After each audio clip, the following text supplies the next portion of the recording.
And yo, what up, Common Sense community, crowd, and crew? We are back again, and it's been a minute with another episode of CSP. That is Comic Sensory Perception. Got a few guests tonight, or some regulars, if you will, and we got some people coming.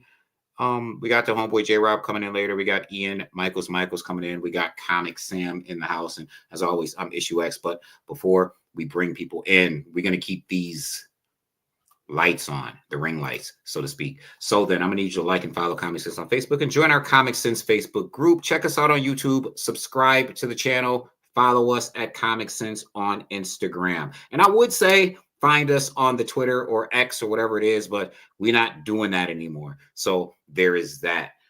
All right, without further ado, let me bring in the homie comiXSam. Shout out to the people, bruh. What is going on, everybody?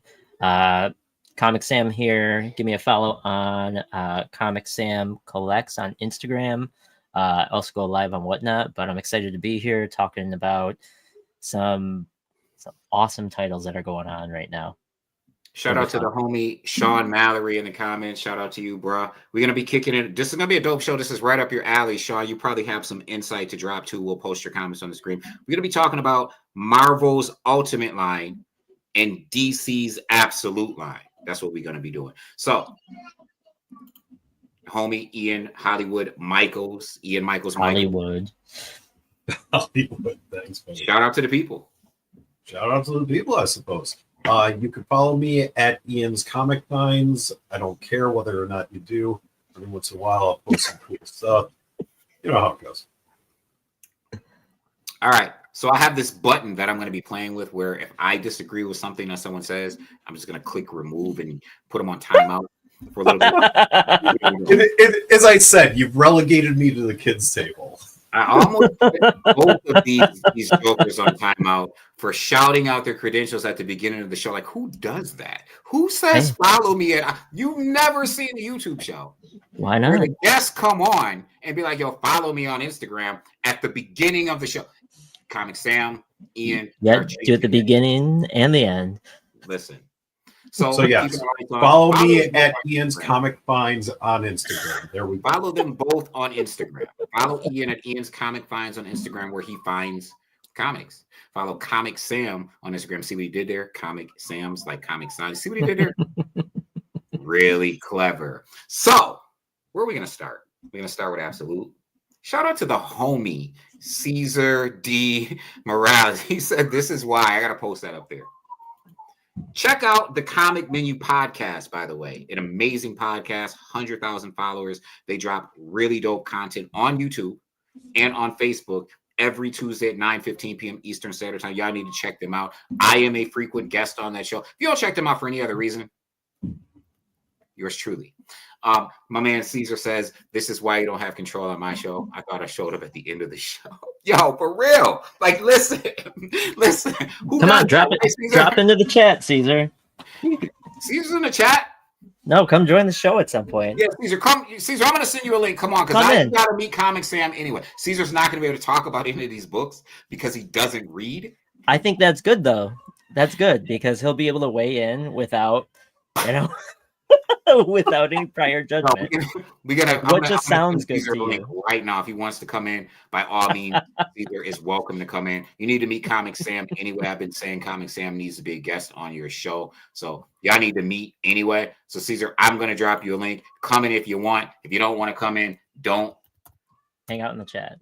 Caesar, you could always tell us how pretty you think the covers look. There we go. Listen, if you see Caesar's wall, boy. Listen, I've seen that wall, man. Say again? I said I've seen that wall. Yeah, Caesar's wall is not a joke. It is not a joke at all. So, Julian, right. There are Godzilla comic books, and some of them are kid-friendly, but I'm sure Ish could find some stuff for you. Caesar, I sent you a link. Oh, Julian. Yes, Julian. Godzilla comic books exist. We have some kid-friendly Godzilla comic books out this week. As a matter of fact, I will give some to your brother. We have Godzilla versus Fantastic Four out this week Actually, There it you just go. came in. Can't give it away till Wednesday because it's not released till Wednesday. But I will give it to your brother, and I will make sure he gets back Wednesday. I will make sure you get them. Let's see. You guys are the comments. Kid friendly, but one birthday party. That's what the birthday kid request. Absolutely. Let me know when that party is. If you need them before then, I will get them to you before then. But yes, we just got Godzilla vs. Fantastic Four out this week. It is absolutely kid friendly. Shout out to Julian, by the way. Thank you for popping in and giving us a view. And I can come pick them up in the shop after Wednesday to be their party of Saturday. For sure. For sure. We're on Grand Island. I'll send you the information. I'll message you the information. Absolutely. You can come into the shop, check out Comic Sense, and yeah, for sure. I'll have them available for you. Caesar, come in. We got you. We got the link. So we're going to do this. We're going to do this to the YouTube community. Listen, if you are watching on Facebook, that is awesome. We really appreciate you. Take the time at some point to go over to the YouTube channel, give us a thumbs up, give us a thumbs down, click on the video for 3 seconds at the very least. Just don't do nothing. Show us support in that way. Please. Thank you all. That having been said, we're going to get to it. We are going to be talking about Marvel's Ultimate in DC's Absolute. So first of all, let's just talk about the elephant in the room because that's me, right? I want to and get right to the elephant. We've heard the rumors, we've heard the ideas that Absolute copied Ultimate, right? That the Absolute universe exists because the Ultimate universe exists. Obviously, this is the case. And so what? What are your thoughts on that? Oh, I don't even care. I could care less because I don't they're care. both fantastic.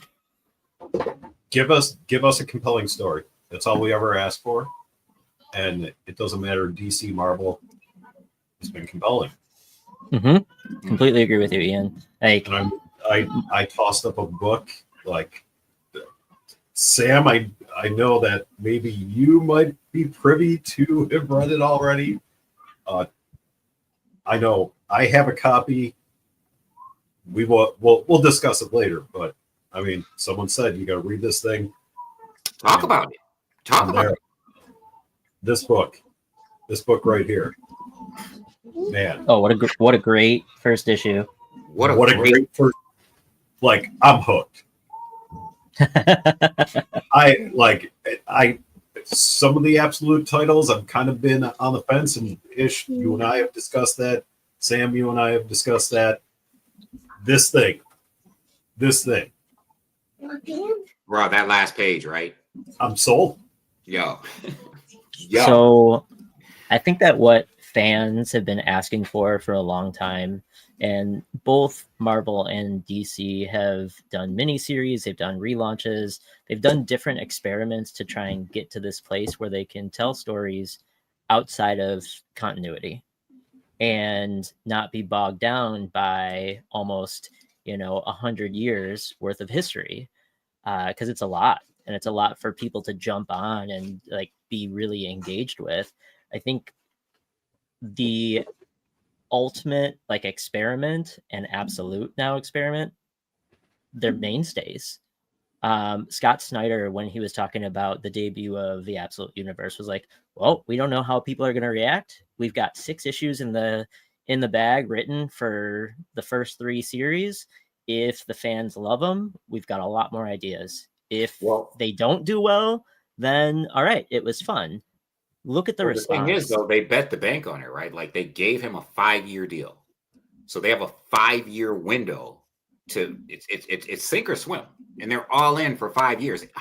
Hence the term "all in," right? No pun intended. Like, they're true, all in on all in, but Absolute was not greenlit for anything more than 6. No.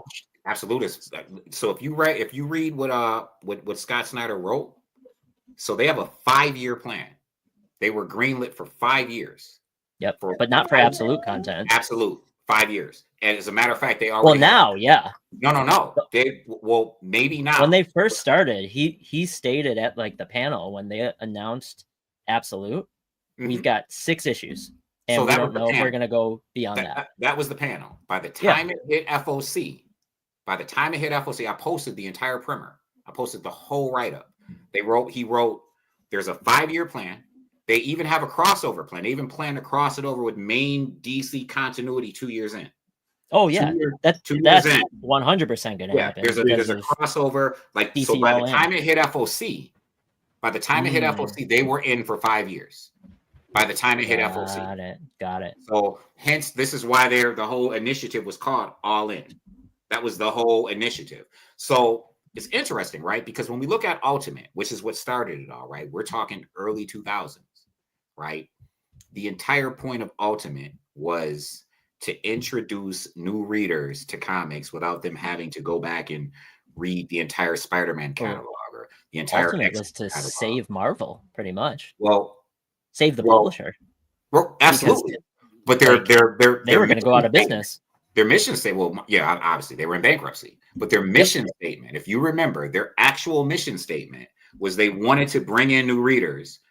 Yep. You're not going to get a new reader to go back and read Spider-Man from 1963.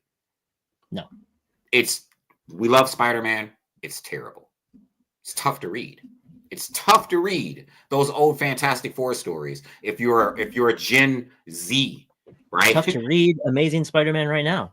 It's really bad. It's really, just saying. Really bad. Some of the easiest Spider-Man reads are Ultimate Spider-Man, obviously, which we're talking about, and then the Friendly Neighborhood Spider-Man that launched off of the show.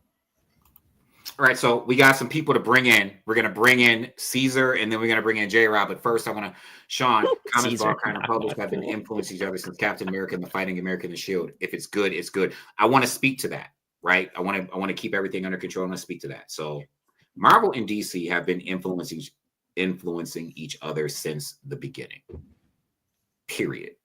And who cares, right? Like, who cares? Like, how many Batman paradigms does Marvel have? I mean, Daredevil, anybody? Right? How many Superman paradigms? Listen, who cares? As long as it's good, period. Avengers Twilight just put me right in the mindset of Kingdom Come, and I was not mad. So great. At all. That having been said, we're going to bring in the homie, Caesar D. Morales. Caesar, shout out to the people. I don't think I've ever had Ish wait that long in the green room before. I can see his eyes dart to the. It's the fastest person in the history of comiXsensory perception. And that's why he doesn't have. That's why he doesn't have God. That's why he doesn't have God mode on my show. So I want to give Caesar a shout out again. I want everybody to take the opportunity to follow the Comic Menu Podcast on Facebook. Follow Caesar at Dracula's Wolf on Instagram. This is an amazing person. They bring an amazing product and amazing content to the comic community. One of the most amazing things about their content is that I am a frequent guest, which is like, and obviously Caesar is awesome. Shout out to Del Guzman. Shout out to them. So please take the opportunity, find them on YouTube, find them on Facebook, find them on Instagram. Caesar's going to give you his credentials. At any rate, go ahead, Caesar. He doesn't read. So that's my claim to fame, Comic Sam. Is it ComicSam, right? Is that what you're saying? Yep. First of all, it's a pleasure to meet you. Yeah, nice to meet you too. Yeah, I'm that's my claim to fame. Other than being a Mexican in this community, it's the I don't read. But you collect. Look at that wall. I'm 53 years old and haven't read a comic book in my life from front to back. Oh wow. No. Like literally. and that's the reaction that I always get. Is this the first time the two of you have met each other? Yeah. Oh yeah. Wow. You are two people that need to know each other, by the way, because of what y'all do in the comic community. And it really, seriously, because of what you do and between the two of you, you need to. I'm glad. I love facilitating stuff like that. And well, that's the whole thing about podcasts like this, because you get to meet a lot of people. I've had the opportunity to introduce Ish to a lot of people that I know in this community, and vice versa. And it's a cool thing. But yeah, I don't read, and I don't really give a shit what people think of whether I read or not, but I just collect. And people are like, well, how can you collect it? I collect to preserve history, man. That's what I do. I was That's going to what I ask do. you, I don't. what is the passion there? Where did it come from? And what was the first one you picked up where you're like, all right, I'm not reading it, but this looks awesome? You know, the funny thing is, I'm a product of the Super Friends and the Legion of Doom. You know, I'm a product of watching the old 1960s Fantastic Four cartoons, Namor, and all that stuff. So I always, as a natural kid, I always loved superheroes, right? Mhm. And I never leaned towards Marvel or DC. And it's a long story. Let's just put it this way. I started collecting again in 1990s when everybody and their grandmother collected in the 1990s, right? I had a Spawn one. I still have it from the one I picked up off the rack in the 1990s. Love it. And then I don't know what the hell I was doing. I dropped off and I started collecting again in 2017 again, 2018. And I discovered slabs. Ooh. And I think the first slab I got was the Omega Man #3, the first Lobo. And then, but at that time, I was one of those guys. I fell to those rumors. I was such a spec guy. Yep. So I went to go pick up the first rumor. Next, I had a shitload of long boxes of stuff that I didn't care about. I wanted to get rid of. What the hell am I doing with these things? And then I started focusing on just strictly keys in a key collector, and that's it. And it makes it it makes it fun when you're laser focused on something. It really is, you know. And I completely agree with you on that. He's got one of the best lab wars around. I love it. Love it. Love it. Love it. I want to bring in the homie J-Rob. God damn. Oh, weird. Hacked. Full house. J-Rob. Love it. J-Rob, shout out to the people. What up? What up? Caesar. Don't Man, get me. J-Rob. Ian, Caesar, you guys know each other, right? Have y'all met each other formally?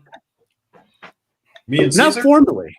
No. Yeah, not formally, but I've seen it. It's You just get to witness like Ish just give me grief day in and day out. Like There you go. Yeah, that's right. And you get to witness him teaching me how to read.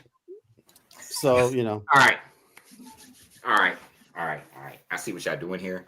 I can't drop both people at the same time. It wouldn't be cool. So, we're gonna get back to the topic at hand. So we were talking about the Ultimate Universe. We were talking about how obviously Sam made a good point. How Marvel was in bankruptcy. The original Ultimate Universe was very new. It was very refreshing. Several of those titles went 100 issues. And what matters about that, right, is we got two characters.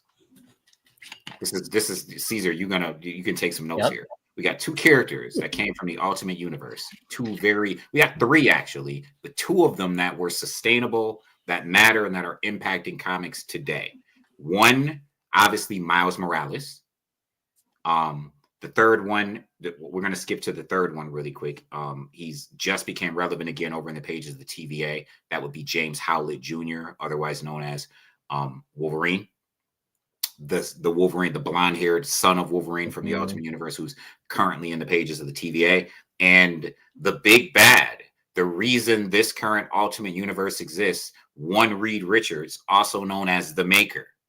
And this has some interesting ramifications, right? Because I'll argue-ish just one more that I'll add into there. It's not a specific character, but it's a whole genre that was created off of the Ultimate Universe. It's Marvel Zombies came from Marvel Zombies Universe also, which is crazy. Well, to think let's take it a step further, right? How about Secret War? Yeah, that's true. Right? With Secret War, was bred out of the Marvel. Hold on, Marvel Zombies came from the Ultimates? From Ultimate Fantastic Four. Yeah. So it's no shit. What I love about Ultimate Fantastic Four, I think it's one of the most underrated books in the whole Ultimate Universe line, but they really started to lean in on like exploration of other universes and everything in that series. But as they were doing that, who is now the Maker, which is one of the biggest bads in all of Marvel. In all of Marvel, period. In all of Marvel, period. Yes. Underrated villain. Correct. In all of Marvel, period. Oh, yeah. And the Maker has a skin in Marvel Rivals now. So he's getting mainstream like exposure too in other media properties. So We I think always sky's the we've been limit for telling him. y'all his first appearance, Ultimates number was it J Rob? What did I have you get? Ultimates number 3 is the cover appearance. Either Yeah. way, 21, under $10. one, and Yeah, there's under another. $10 key. Under It's $10. a great book. Arguably one of the most underrated and most formidable and important villains in all of Marvel. And then if you want to go back to like him as Ultimate Reed Richards, it's Ultimate FF number 1. Ultimate FF But number 1. But their in first Ultimate- predates that. Does it? Yeah, there's a book. I can't remember what it's called. I want to say Ultimate something or other, where that Fantastic Four they're now saying Shows is up. Fantastic Four that appears in Ultimate Fantastic Four number 1. It just I'll have to predates. go search that out. Well, in like issue 21, 22, and like I think it's like 21 through 24, but there's a cameo in 21 and a full in 22. They visit the Marvel Zombies universe. Marvel Zombie universe. And it spawned that whole mini series, and then it just blew up from there. Now it's got its own like cartoon Which and all that stuff going on. goes into Secret War, right? Because Secret War is how the Maker and Reed Richards ends up in the regular Marvel 616 universe as a result of Secret War, because those characters obviously died. Not died. Is it me, or does Ish sound like he's from the black hole? Ish, is that your mic? I don't have a mic on. You that sound might like be why. Matrix, bro. Yeah. It's super staticky. Do you have your headset? Yep. Really? Yeah. This guy is always audio challenged. How sound out? Oh, it sounds worse. Wow. Really? Okay, we're gonna fix that. Very simple. Yeah. Now he's sounding something straight out of the 80s. Now you're in my realm. Look at that. How about now? Oh, by the powers of Grayskull, you sound horrible.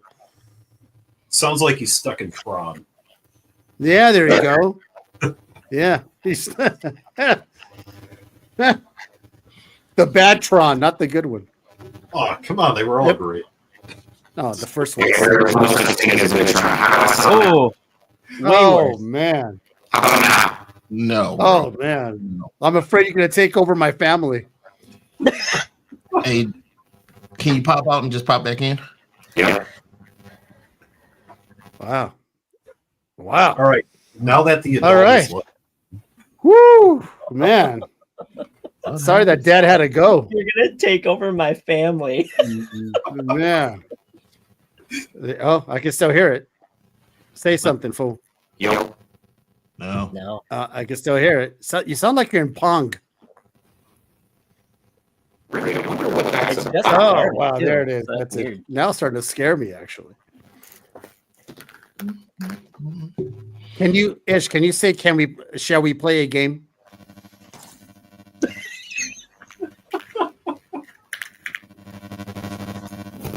It sounds like feedback. You might have the mic. Yeah. Yeah, it does sound mic like over to your feedback. computer. Yeah. I tell you But- what, this makes for a compelling show, though. I'll tell you that right now. But Space Everyone's on Invaders. Oh, No. Do you have do you have your headset? I do.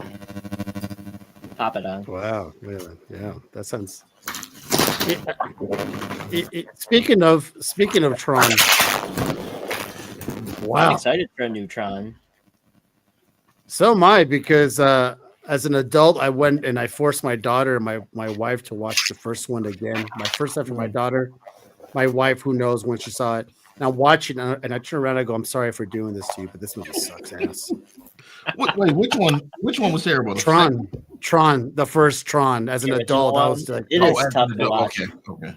the original. I was like, "This is so slow." I mean, as a kid, I guess because it's so cool with the lights and the effects of 1983 or how that came out. But as an adult, you're looking at them going, it The second sucks. one wasn't good either, man.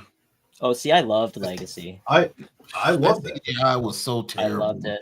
I loved Daft Punk. I didn't mind the legacy. I mean, that was the beginning of the AI, not AI, but the generating of the face. Yeah, Make- Bridges looked right. a little rough. Bridges looked a little waxy, right? Yes, yeah. And now they're doing this Disney Plus show, and I'm gonna let's see how it goes, right? Let's check it out. Let's see how well it does. How you doing All there, right, Ish? are you? Yeah, Ish, you back? You back in business? Now his eyes are. How about now? I think he's Yeah. yeah. Oh, that's Okay, better. we're good. Great. Oh, thank God. Except I can't hear y'all. Oh, Oh. for fuck's sake. Fucking Ish, man. Go to Anyways, Blood. the another claim to fame, you guys might like this, is that I got shitted on because I said I don't like Goonies. I think Goonies is overrated. Mm. And I absolutely I got reamed. I think I'm there So with much. you. I you know what? And people are Either- like, well, this is the thing. See, Goonies falls under the nostalgia. And the reason why people like Goonies That's because true. it's a nostalgic of their time. If I never really cared for it as a kid, why the hell would I care for it as an adult? Caesar, Going, I just got to figure out. I can't hear anybody, so I just got to figure out how to. go to your settings, bro. The mic is He good. can't hear you, fool. Unless you can do Could you give me a ASL. thumbs up if the audio is better? Yes. Your So, audio I is didn't better. grow up with Goonies. I'm a little bit younger than when that came out. What's a little bit? What year were you born? 87. So Yeah, I didn't watch Goonies until I was like a teenager, just because All everyone's right. like, "You've never seen Goonies?" Right. And It's And what did good. you think of it as a teenager? Oh, you It's liked it? good, but it's not a classic for me because that wasn't my childhood. And that's what I'm saying. Now, at the same I am. time, when I was a kid, Ninja Turtles came out, right? The cartoon. Mm. I never got into that as a kid. I just wasn't. I Oh. didn't get into these turtles in the sewer eating pizza. I just didn't. It didn't register for me. I was a He-Man, GI Joe, a little Transformers, and Voltron guy. Right. So, like, That was right my. before That was me. my. That was my meat and potatoes and Scooby Doo. Because Okay, I mean, love Scooby Doo. Scooby Doo. I would come home from school and I mean, I'm one of those idiot savants. I can know who committed the crime in the first minute of the show. I already can tell which episode that is, right? That's how my So, dog is right now. you got I'm making part of my that right, watch Caesar. all the original. that? Where are you? I said you got part of that right.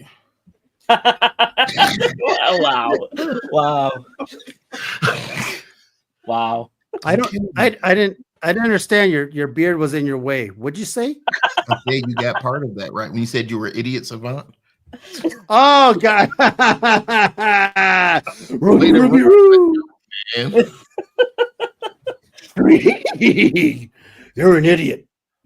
We're starting from the beginning. My kids are 6 and 4. Yo, And they're starting hear you. Where Are You? And then the Scooby-Doo Can you hear show. us? And they're having a blast watching all that. It's great. Yeah, it's fun, man. It's fun. Then they made remakes and new ones, and those sucked ass. It's the same thing with they're Tom and terrible. Jerry. I grew up Tom and Jerry. Then they made like the new Tom and Jerry's later. I'm like, this is horrible, man. This is just bad stuff.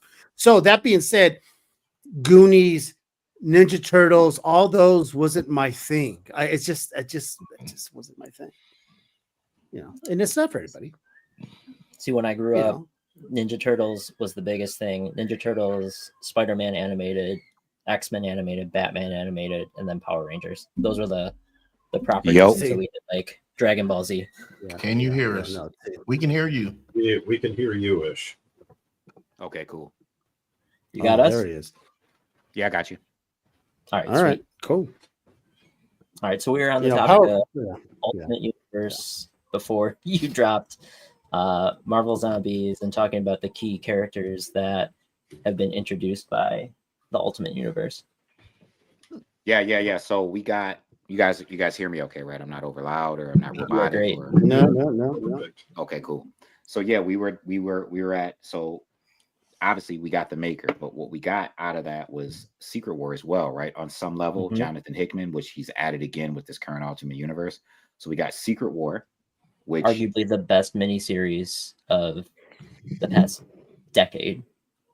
and Marvel. Yeah, actually, that's a good point. It's hard to argue that.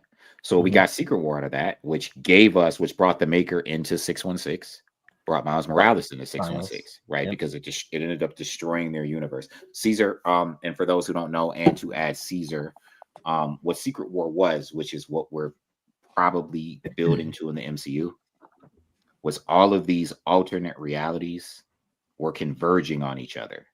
To one, yeah. Into one. And so you had a bunch of different heroes who were trying to save their respective world or their respective universe. When they collided, a new universe was kind of created by and ruled by who we know to be God Emperor Doom, with Sheriff Doctor Strange, and we get Black Panther wielding an Infinity Gauntlet, not the Infinity Gauntlet, but an Infinity Gauntlet, and we get a bunch of cool stuff. And obviously Reed Richards saves the day, as he always does, but that brings the Maker, who is a version of Reed Richards, into the 616 universe, as well as Miles Morales. So flash forward to today, or 2024, January 2024, Jonathan Hickman launches a new Ultimate Universe. The premise of this Ultimate Universe is the Maker, who has been living in the 616 universe, decides that he wants to recreate the universe that he's from that was destroyed. But he wants to do this without the heroes that existed in this universe getting in the way of, whatever his plans or machinations are. So he recreates this universe, but he removes the instances by which many of the heroes that existed in 616 or his universe become heroes. He kind of like gets rid of the premise so that these heroes don't exist. So that he could have this universe where he just has free reign, and he sets the world up, and he gives villains rule over different areas. Like the Hulk is the ruler over an area of the world, and Magic and Colossus are a ruler, and Sunfire is a ruler, and Moon Knight, which is an organization, is a ruler in Wakanda, and they're all villains. And so currently we have Tony Stark, who is the second Iron Man, who has come from the future. Well, he makes these trips into the past to try to make sure that certain heroes become heroes. He gives Spider-Man the radioactive spider. He ventures to the past, and he gives him the suit made from Stark tech. And he gives Hawkeye, Hawkeye actually stole the tech, but he gives Ant-Man and Wasp the technology to turn into Ant-Man and Wasp. And he just makes these trips into the past to make sure that these heroes become heroes, because they have 24 months to stop the Maker, who's going to return. They've imprisoned him in a prison that can only hold him for about 24 months. And then he's going to return. And obviously he has weapons like the Hulk, who nobody can really stop. And anyway, so that's where we have this current Ultimate Universe. So we get 4 books: the Ultimates, Ultimate Black Panther, Ultimate Spider-Man, and now Ultimate Wolverine. Ultimate X-Men as well, and now Ultimate Wolverine. Is that going to fly for the MCU? So here's my whole thing: is what ultimate universe are they going to give us? Only because the Russo brothers are self-admittedly huge fans of Hickman and the work he did. Hickman Adventures. Well, Secret War is Hickman. What's that? Secret War is Hickman. Yeah, I know. Yeah. But when it comes down to it, are some of these characters that are in these books now going to become relevant when these movies come out? It seems very complicated for it to be busted out in a movie for the average Joe to go to the theaters and watch it. They would kind of have to.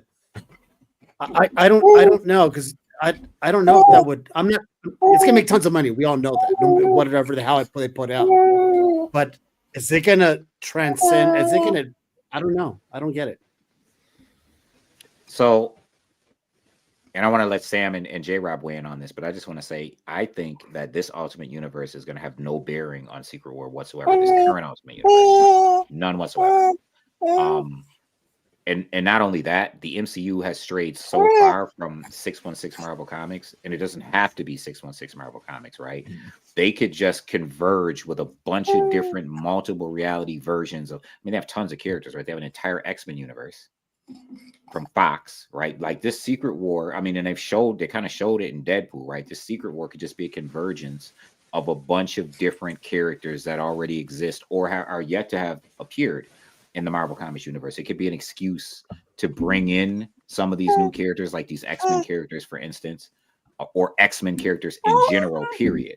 I think I think the Fantastic Four is going to tell us a lot, because I don't think the Fantastic Four exists in the current MCU reality. And I think they will afterwards. So to answer your question, I think it could work, Caesar, but I think it's going to be a more toned down, a more trimmed down. Like, so Caesar, with Infinity Gauntlet, Infinity War, and Endgame, we got a really toned down version of what really happened in those two limited series. We got a Marvel movie universe version of what actually happened. You see what I'm saying? We got, their characters and their version. Same with Civil War. Right. Civil War was nothing like the actual comic Civil War. Right. Because I know for a fact that they couldn't do, if they really did do the Infinity War as they did in the comics, people would be lost out of their mind. I mean, right? Because they Silver introduced Surfer Warlock, played a you significant introduced role. Nebula, for Pete's sake, so it would be people with their heads would explode. It would be so much. They would have to do so much buildup to start the Infinity Wars the actual way. That's what I'm thinking in my mind. They would have to do for Secret Wars. But you're right. They would kind of not dumb it down, but basically dumb it down for the people to kind of understand. For those who don't know shit about the comics, who don't read it, I wouldn't be any more different than my wife.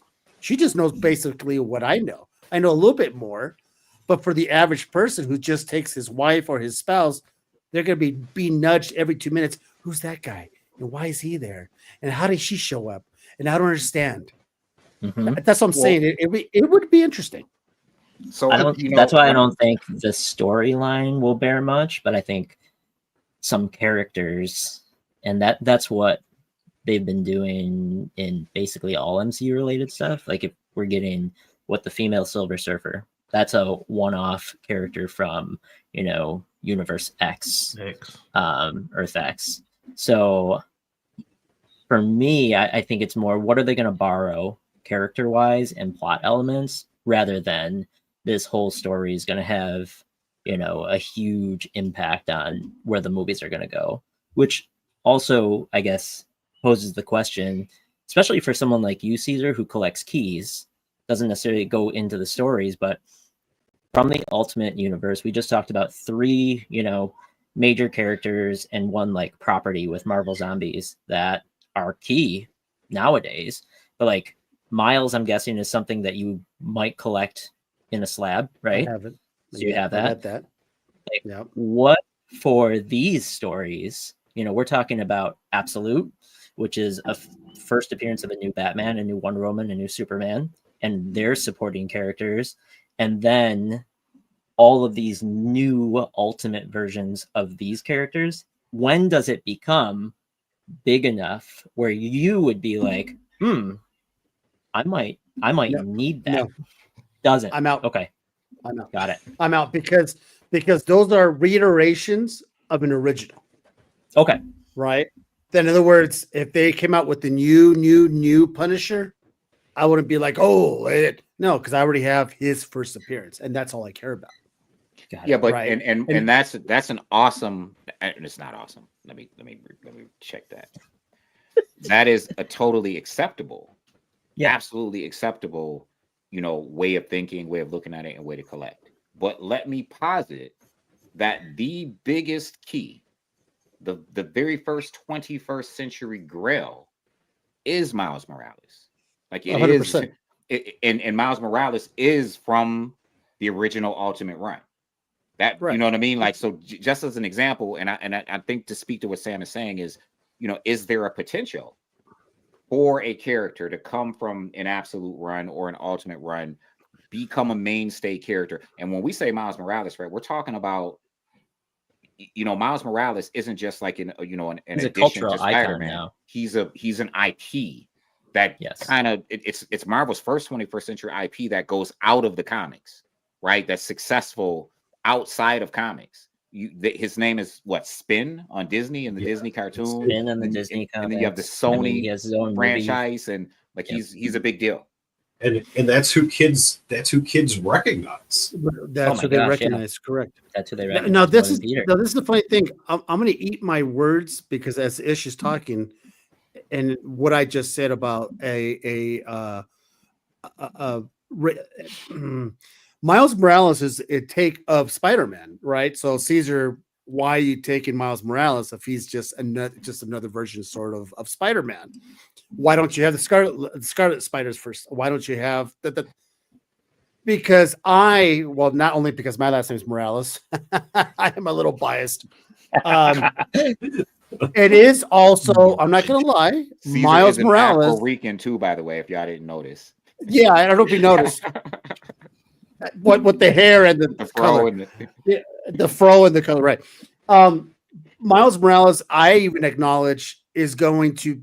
He's young and hip.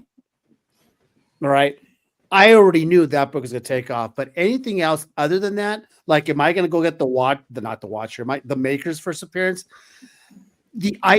Ish knows I'm not a very big modern key guy. I think that, and I have a couple. Spider Gwen, I got her, NYX, right? I got that, so I do recognize, but when it's a repeat of someone, but it's just a modern version of them, I'm out. It doesn't do anything. Now, this is the thing. That's because I'm fucking 53 years old. But the youngins, hell yeah, they're going to pick those up because those are keys for them. Those are their keys. Those are going to be their grails as they get into it. Yep. The problem is, and what's interesting is that, and I felt this way about Knicks, which obviously, I have the Knicks #3. I'm a big fan of that book. Everybody here knows how big of a fan I'm of that book. But my problem with that book is what, and I don't want to stray too far off subject, but it speaks to what modern grails are able to do, and in a shorter period of time than some of the blue chip grails, right? Because that Knicks #3 had value. I don't understand why for the longest time you could get a Knicks #3 is going to cost you more than, for a while, like a first Ghost Rider, or you know what I mean? Not a first Ghost Rider, but a similar book, right? Like a 70s key. It went up there.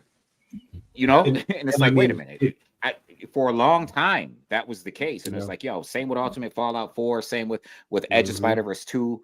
These books were far more expensive than some of these 70s and 80s actual Grail books. And it's like, okay. You could get the first appearance of Bullseye for the same amount of money as the first appearance of Spider-Man. And that's where we're at right now.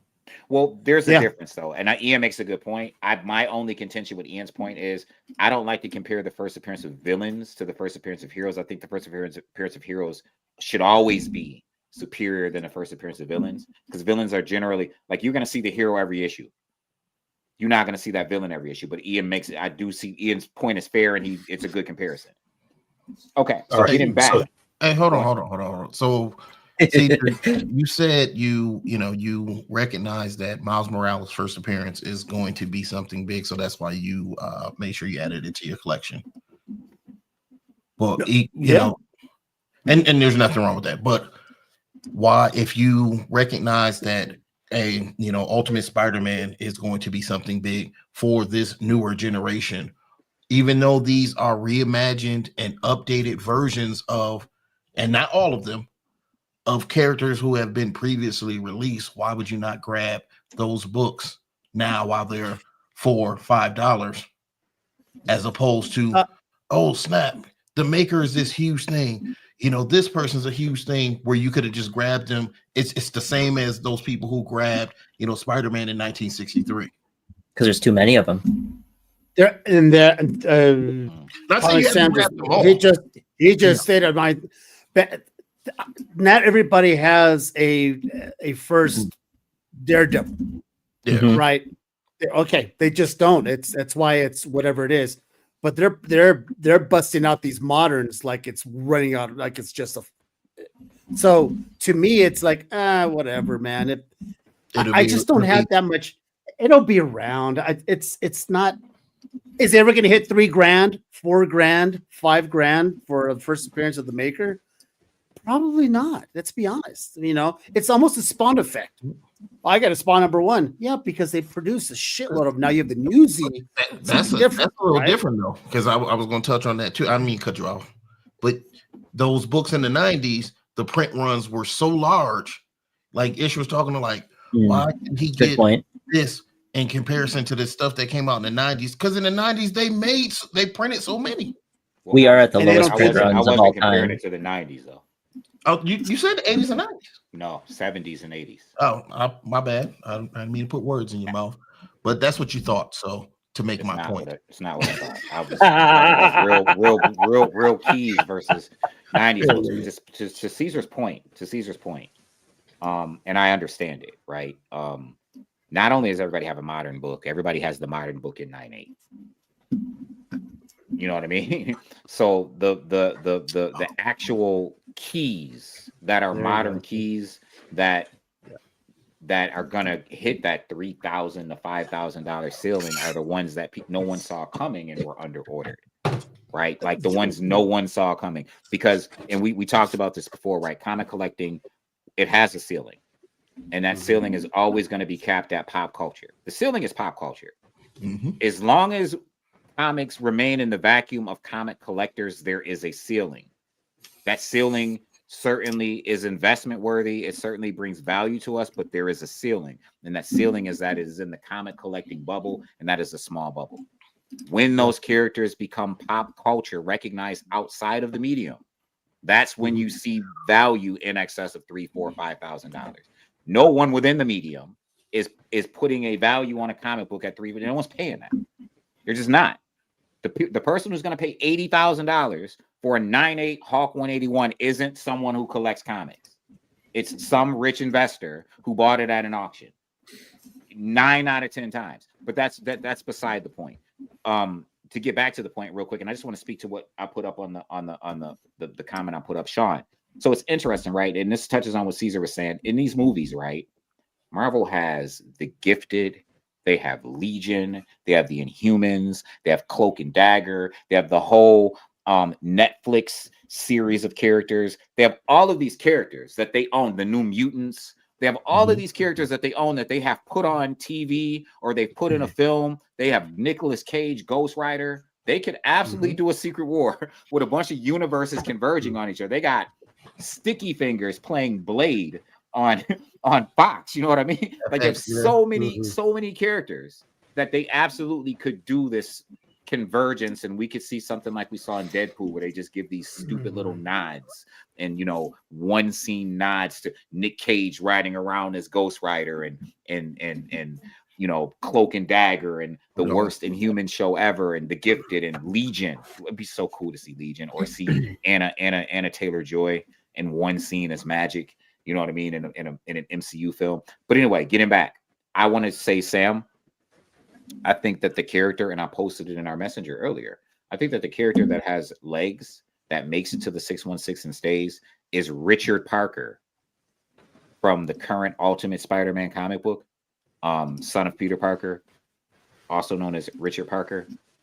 He's wearing a black Venom symbiote Spider-Man suit, and I think he stays. Hello, Leota. Shout out to you and thank you. What about the rest of us, Leota? What are we chopping? That's a bleed over from my show, fool.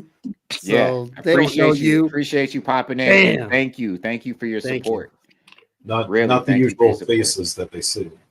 We get not the usual faces. Okay, so we have Ultimate Spider-Man. We have the Ultimates.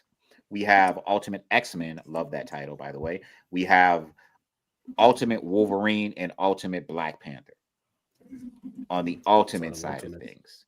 Ultimate Wolverine got off to a phenomenal start. I love the Ultimates. I'm a fan of Ultimate X-Men. I could leave Black Panther. I could kind of leave it, but as far as its success, right? Jonathan Hickman launched the Spider-Man title, which is probably the single best, not best selling, but single best consistent book in Marvel. I'm going to tell you, as a critic, from a critical perspective, I'm going to say that I think there's a lot of words and not so much action. Like I think we have to do a lot of reading to get something of substance, but the reading happens to be good. And when you put it all together and read it all together, it's maybe one of the best Spider-Man stories that's been told in past, 5 years. How long's the Ultimate's been going on? Since January 2024. Okay. Oh, so it's that. Okay. All right. Ultimate Okay. Wolverine, by the way. Ooh wee. Yeah. This number 3, issue number 3. Y'all listen. I don't want to spoil anything. I don't have that one yet. I'm sorry. Yeah, it's Ultimate Wolverine. We're getting some new characters. Obviously, we know that we're getting Ultimate Gambit. We're getting Ultimate Kitty Pryde. I had the pleasure of reading it in advance because I get to do that. And you guys are going to hear me say, I like this Gambit. Wow. I got to say it. I got to put it on the record. Does he wear a codpiece? Does he wear a codpiece? This Gambit, log off. this Gambit is what Gambit should be. This Gambit is what Gambit should be. Don't let him fool y'all. He's not wearing hot pink. He's like Gambit the whole time. He's not wearing hot pink. He's like Gambit the whole time. Does he have the over-the-top accent, like written in the book? He's got an accent. He's got the you gotta make a man put my half in here. That kind of accent, like in your head. Is that what you kind of hear? Leota, who is watching on YouTube, thank you. She says, the Ultimate comics are the best for my husband to see and read. Yes, a lot of people feel that way.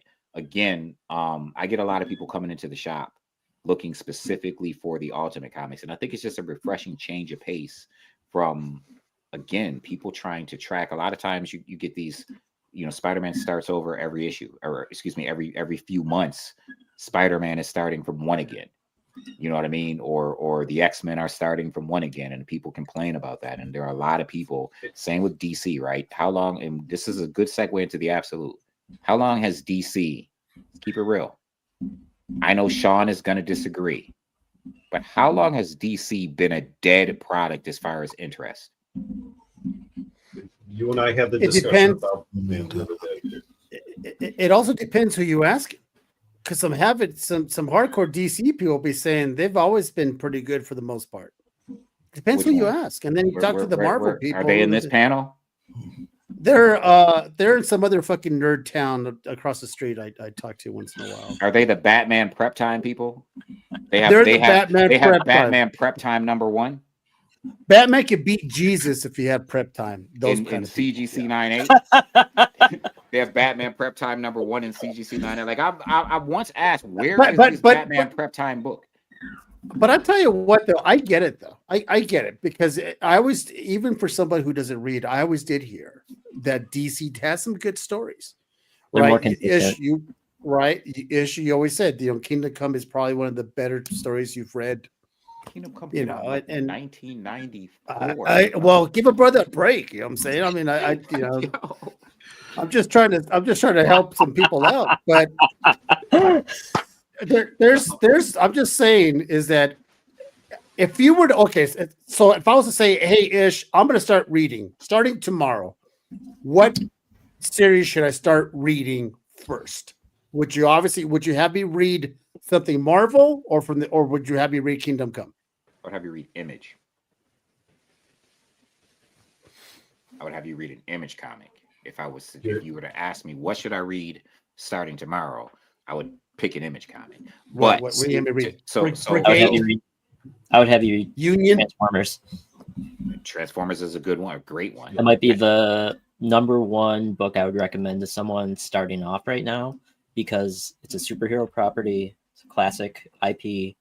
It started at #1 and it just hits you in the face and just keeps going. Punches you in the face. Punches you. That might be one of the best ongoing reads that somebody could jump into. I mean, we're at issue 18 now, coming up ish. 18's already out. And I mean, it won Eisner Awards last year when it launched. I mean, it is fantastic. So we're going to I get bet you into not to read it. absolute, and this is a good segue with Caesar. Your conversation is great. I'm glad I brought you on. So I will say to you, Caesar, and this is the one thing that I will concede. If you were to ask me, and I'm sure Sean Mallory, hopefully he's still in here, will agree. If you were to ask me which company, Marvel or DC, has put out the most memorable and genre-defining stories, the answer is DC. DC beats Marvel like 10-1. You could count on one hand Marvel's like great, you know, runs or story arcs or what have you. And I mean, you can. And how long? Say in there and past decade? Historically, just No, historically. Historically. Just Historically. yeah. Historically, it's not close, Sam. Think about it. You got Killing Joke, you got Hush, you got like you could just go down the Dark list. Knight Returns, DC, Kingdom Come, Blackest Long Night, Halloween. Flashpoint, Long Halloween. Long Like you could just Halloween, keep Dark going. Victory. Yeah. You can't It's do tough that. though. Infinite Crisis, like You can't do that with Infinite Crisis. You really Hold on, can't. hold on. Marvel, you got like a Craven's Last Hunt. You got we Infinity can't Gauntlet, Secret Wars, Secret War. not the first Secret Wars, Civil the second War. Secret Wars, Civil War. People love the first Secret Wars. Now, at a rate the- when it first came out, it was not good. It was really bad. Really? Yeah. So you don't remember. So it was. I wasn't alive.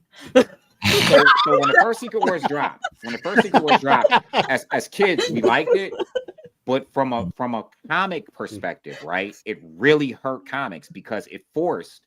This is why you got all these consistencies and continuing inconsistencies. It forced writers to consider. So the whole point of it was to sell toys.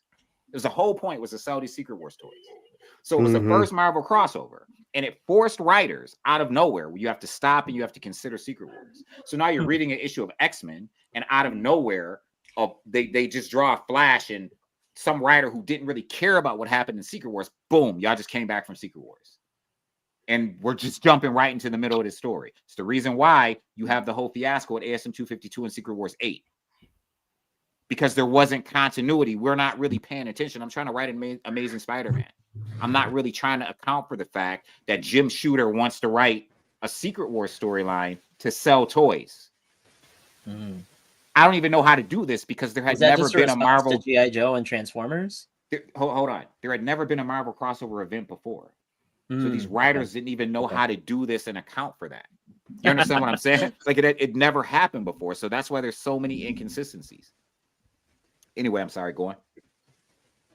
Oh, that's good, Sean. I agree with Sean on that. Yeah, Sean will tell you. Like it's not close when it comes to like if you go get collected editions, if you're going to go get collected editions, your library is gonna be filled with DC collected editions. Marvel, you'll have them, but DC's just overwhelming. And I guess that's what I'm going based off of. I'm thinking I'm going based off of history for what I know, from what I remember. When I started collecting again and reading every single week, it was DC. I didn't get back into Marvel until I started up with collecting vintage Spider-Man. Listen, Marvel's never had a book that impacted the world like the death of Superman. Never. No comic has ever had a book that impacted like the death of Superman. Shops were closed. People were standing outside. They talked about it on the news. You know what I mean? Like it came on the news. Major news networks were talking about Superman dying. It's not even close. Yeah, but there was a main. Go ahead, Jared. Yeah, yes, DC has, if you historically looking at them, but I think this is very similar to the Michael Jordan versus LeBron James as the GOAT conversation. You have people trying to live off of, DC has the most. Well, look how long they've been around, and then also, and they're better. But it's not just historically. How long has it also been bad?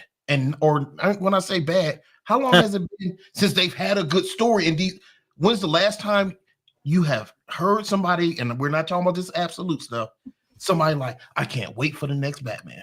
I can't wait for the next Superman issue. When James Tynion was running. James Tynion's run on Batman. And James Tynion's Joker story is probably the best his run of Joker. Yeah. That's few and far in between though. Yeah, so you're saying there's 90 issues where you weren't excited for it. But before that, Court of Owls was insane. Just to be clear, though, J-Rob, nobody's making that argument. No one's saying that DC is better than Marvel. What the point was is, if we're looking at offerings in comics, that we're talking two companies that have been around for about as long as each other, right? But if we're looking at offerings that impacted comics in the genre, DC just overwhelmingly has more. But that's indeed to DC's credit, Marvel has always been the better option in not most, because it's not even true. There's so many people that like DC. I can't speak for anybody else. For me, Marvel has been better than DC, for me personally. Yeah, but back to your point, Ish, when you say if you're going to give someone like a book, if you're going to give Caesar a book to read, it's going to be an Image book. This was a book I was waiting to get in my hands to read. Which one is that? Bug Wars. There's two. That was really good. It was really good. So like, and I think really when it comes to stories, I mean, with option properties, only time will tell. I mean, Marvel, DC, still the gold standard. You know, that's going to be where you get your most memorable characters from, is because they've been here forever.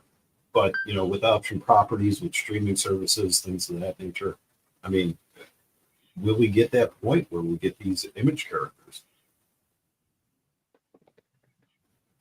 Like, think about the Geiger universe. We're going to get that soon. Invincible, it's already here. You know, so it's interesting, right? And we're going to get into absolute, but it's interesting about what you're talking about, Ian, because, and I'm glad you capped it off with The Walking Dead. So the problem is, and it's not a problem, I mean, it's a good problem to have. Image is a bunch of creator-owned properties under an umbrella, right? So the difficulty is capturing lightning in a bottle a second time, or a third time, if you will, right? I mean, Hickman's been to the well 3 times. One of them was a strikeout, right? Outcast, no one's talking about it. No one's talking about Outcast, right? Walking Dead is probably going to be as big and have as much longevity as Star Wars. It's never going away. There's 30 years from now, someone will be rebooting something Walking Dead or making a movie. So it's Walking Dead is here, right? Invincible though is niche. It's really niche. Nobody really outside of comics, very few. There's not a large audience outside of comic fans. Comic fans are making Invincible stay on Amazon Prime, and it's good. It's good. I think that's more to comic fans. I think that's more to comic fans because I know quite a few non-comic fans who love that show and didn't know it was a comic property. Yeah, and because they're zombie fans. Introduced them. No, not Walking Dead. Oh, that too, though. But I'm talking about Invincible. They love that show because it's a good show. It's refreshing. It's not this. Okay, I'm gonna double down that the majority of people who are making Invincible successful are comic fans. It's just what it is. I think it's not a majority of non-comic fans. That I'm not saying that there aren't comic fans. What I'm saying is Invincible was one of those shows where it's not a majority of non-comic fans that are pushing that show. It's comic fans who showed up and showed out and stood behind that show. It's what about The Boys? You can see the difference in that when you compare. That's the reason where I was going. When you compare the fan base of The Walking Dead, which is far greater because comic fans ain't even read Walking Dead. Mm-hmm. That became cultural. It became right. It's a far greater turnout of non-comic fans for Walking Dead than comic fans. I think The Boys is something that's the closest one to The Walking Dead impact-wise right now. Like The Boys, Boys is much bigger impact. The Boys has become bigger than just comic. There are people that have never read a comic in their life that love The Boys, which I think is very interesting to me because I haven't watched all The Boys. This is the thing, Invincible, and I think you're right, Ish. Invincible is being driven by the fanboys, right? Because they're like, we're waiting for Battle Beast. We're waiting for this. We're waiting for that. I hope so-and-so comes out. Oh my gosh, they're going to start leading up to so-and-so, right? he's going to be coming soon. That is true.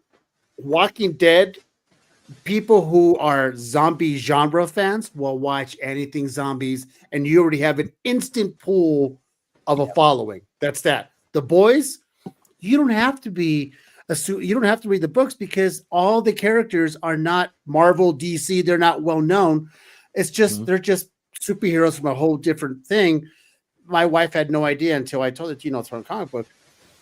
That's what it is. There's no barrier to entry.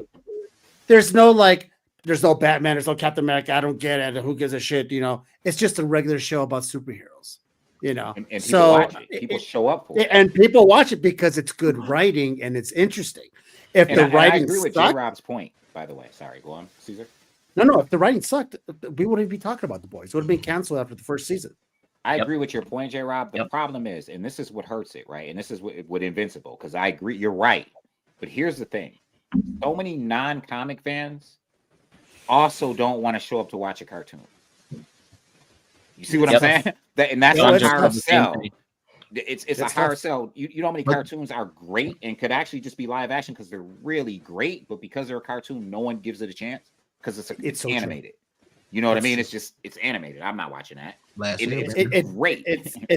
I pulled myself to watch Creature Commandos and I enjoyed it, but it's hard for me to sit down and watch a cartoon. X-Men 97, I was like, I don't even know.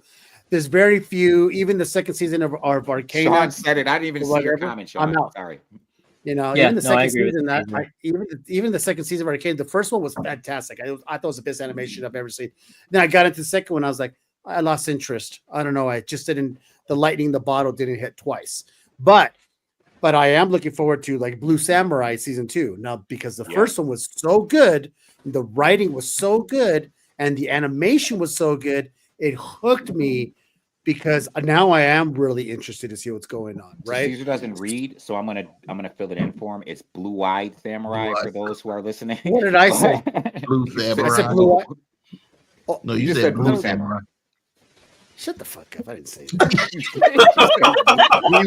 Blue Samurai. Rewind the tape. So I said Blue-Eyed Samurai. I said Blue.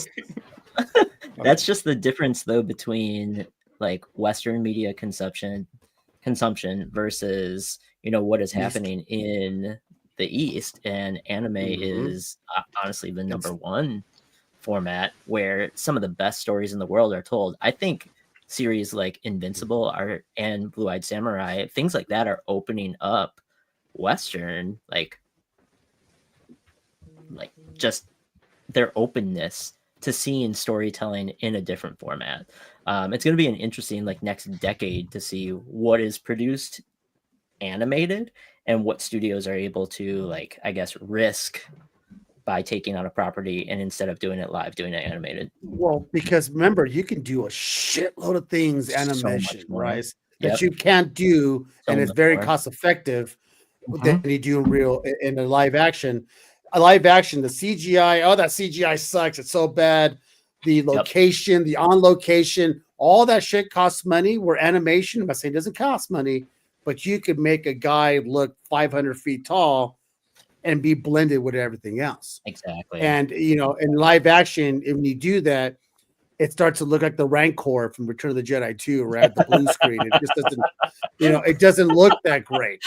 So it's animation is probably the way to go, but unfortunately for people like my ass, I'm gonna be like, whatever, bring it back at Sanford and Son. But the younger generation, they're all in it because they started it young, and they're all for it, and then they're the ones that going, I don't want to see a live action.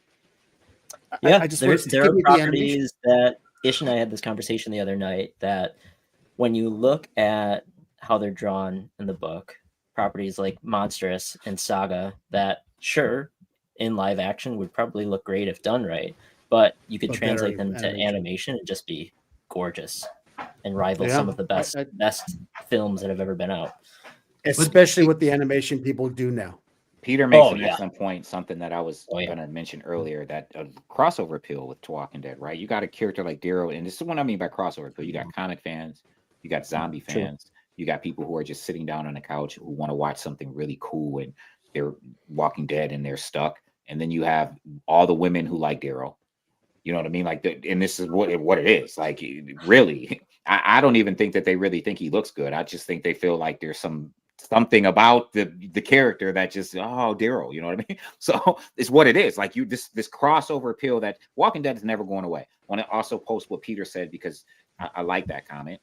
Peter said Spider-Verse movies are still the best Spider-Man movies to date.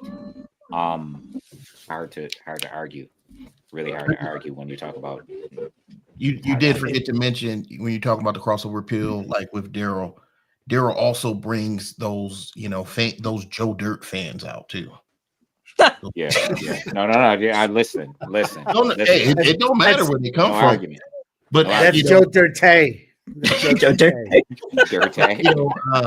Caesar was talking about, with him being a man of advanced age and not being into comics for many years, a lot of adults had that, that train of thought where I'm an adult, I'm not even going to give anything animated.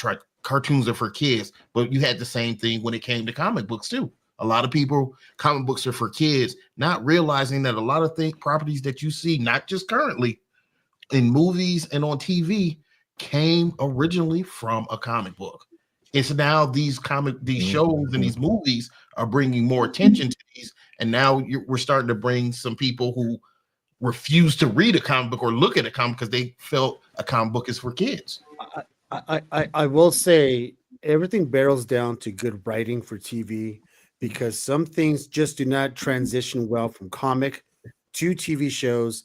For example, I kept on hearing that Why the Last Man is a fucking fantastic read. Oh yeah, the show so good. The show bombed, Mm-hmm. right? DMZ, I think, is another one people liked. The show bombed, right? Paper Girls. Paper Girls. People love people love that book. The show bombed. Is anyone watching the Alien show?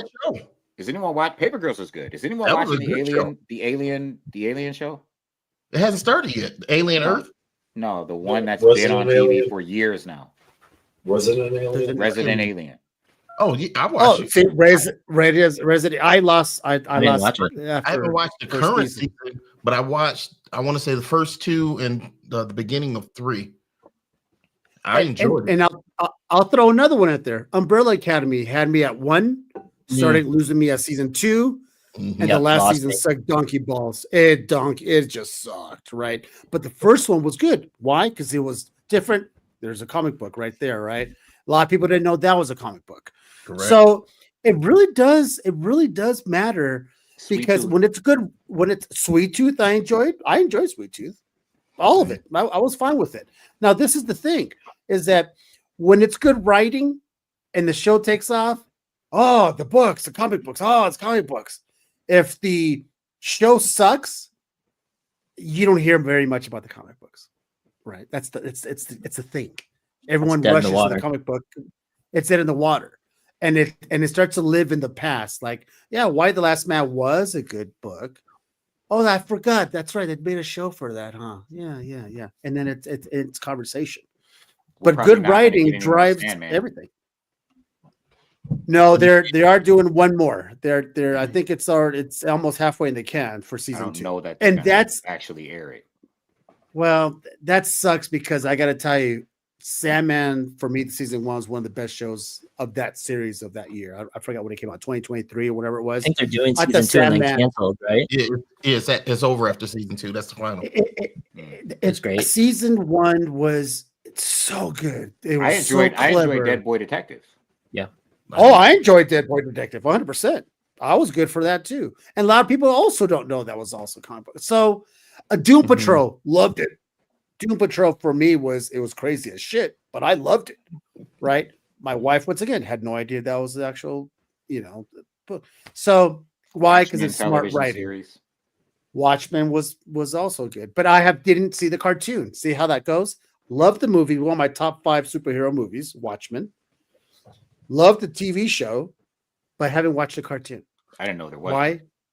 Yeah, there's one on HBO Max. Mm-hmm. It's chapter 1. Cartoon? Chapter 1. It does not hit the same way as that movie did. And that's what I'm getting to. I never even gave it a chance because it's an animation. But So we're gonna segue from that because I do want to touch on the absolute universe from DC. Yeah. I do absolutely want to touch on that absolute universe. I want to talk about, obviously, we're gonna the first three, right? We had absolute Batman, absolute Wonder Woman, absolute Superman.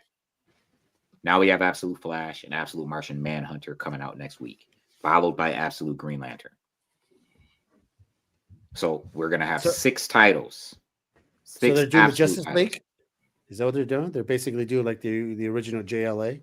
I'm assuming they're going to build to that, but it's very difficult, right? None of these characters have met. I don't know how Martian Manhunter, whose name isn't Martian Manhunter, actually is going to fit into it. We're going to see, I guess.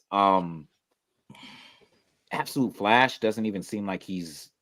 I don't know. It's very interesting. Absolute Batman, as you all know, it's very hard to get me to read a Batman book.